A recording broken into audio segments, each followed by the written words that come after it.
ของลูกใช่แหละครับราคา245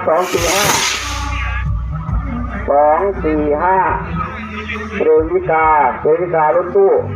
เอาสู่กันได้พี่น้อง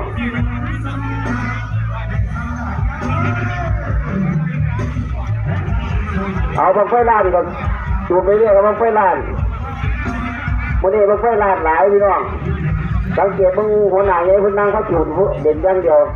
คือมาจากล้านไม่ได้เนี่ยเขาเพิ่งบังไฟล้านนี่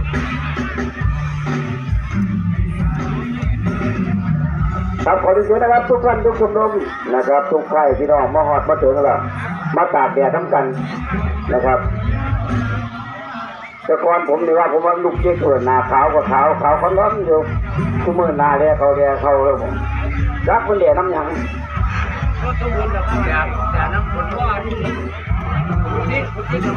ได้ยินบ่แหล่น้ำยางไม่ดู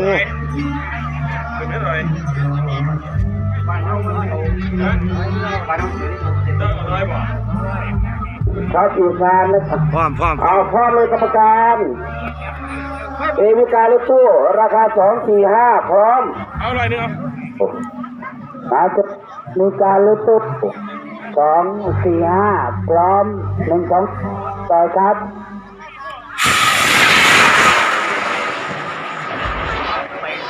เอาไปบ้านใครแต่บ้านมันระบาดเนี่ยต้องเข้าบ้านทุ่งกับไปบ้านทุ่งออกนี่จะเป็นไปได้อ่านยาวดาบสุดมีการรถตู้เอาเบรกได้บ่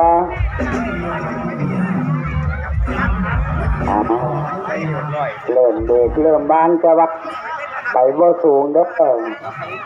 เพราะว่าออกตกดินปัดบักขาดเจ้าแล้วผ้าดีพอดีขาดพอดีจะบอกเย็ดครับ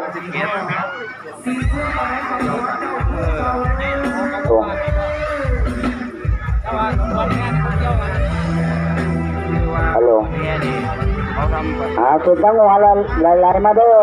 ของเป็นมีการรถตู้245ออกตัวไปดิ้นลากนมมาบ่ผ่านแต่ประเพณีไม่คืนไหลลงมาตามจังหวะนี้ใส่หัวละคือคนกว้างๆกับพอมีความเบาอยู่แต่ว่าตามวัดระดับกันไปน้ำละตัวเดียนหนาเป็นไฟน่ะคือว่ามาจุดนี่ไฟป่าขาดก็ได้เนาะเขาอยากเป็นเมาเนี่ยล่ะจุดบนไหลกว้าง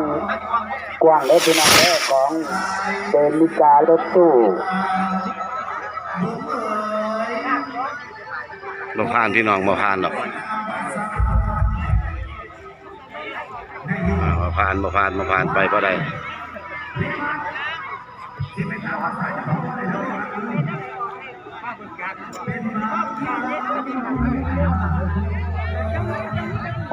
จะลงมาทาง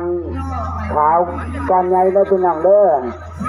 มีการรถตู้140ผ่านเดี๋ยว100หาวิจะเข้ามาก้อนดำๆนี่ละพี่น้องเลยดำมือชื่อได้พี่น้องเด้อ150เรื่องแรกกับบ่ไหลเด้อเป็นมีการรถตู้บ่ไหวระดับบ่พอระดับบ่พอระดับการขึ้นเบิ่งก็ขึ้นบ่ได้รับเป็นดินเกี่ยวไป